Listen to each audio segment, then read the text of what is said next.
this is Dave Tallarida from Jerry's Music Shop.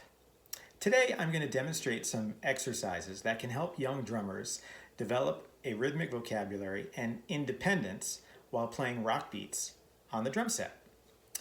The most basic rock beats that beginners usually start with use eighth notes as the basic subdivision. We play the eighth notes as a ride pattern on the hi-hat. 1 and 2 and 3 and 4 and 1 and 2 and 3 and 4, and we can add the backbeat or 2 and 4 on the snare.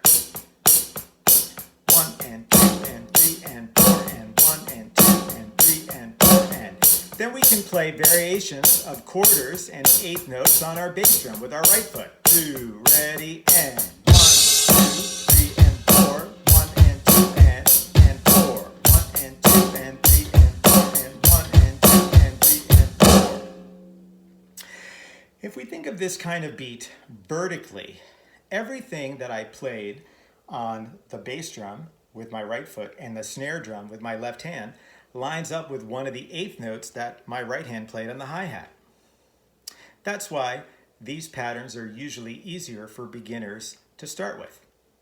Once you're comfortable with a beat like this, challenge yourself to change the ride pattern. That is what your right hand is doing. The first variation I'm going to demonstrate uses the same bass pattern and same snare pattern, but I'm going to change the ride pattern. I'm going to play quarter notes this time on the hi-hat instead of eighth notes. Sounds a little bit like this.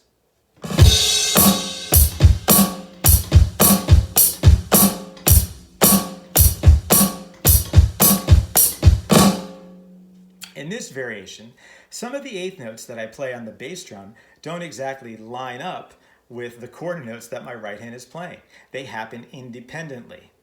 That is, they happen in between those quarter notes. That's what makes this pattern a bit more challenging. One thing I like to do with my students whenever we're learning a new ride pattern is to kind of break it down. I might have them play just their hands first.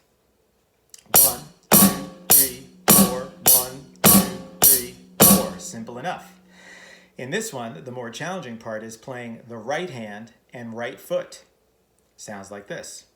1, 2, 3, and 1 and 4. 1, 2, 3, and 1 and 4. Once you're comfortable doing those things in isolation, put it all together. 1, 2, 3, and 4. 1 and 2 and 3 and 4. Another variation that's kind of fun to learn is by playing upbeats as the ride pattern. That is the ands. Sounds like this.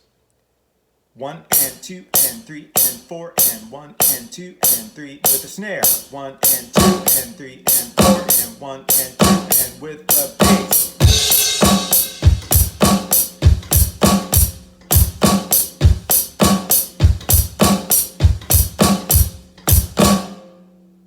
So you notice that time with the upbeats, now not only do some of my bass drums not line up exactly with my right hand, but my snare drum is playing opposite my right hand or independently. Again, that's what makes it challenging.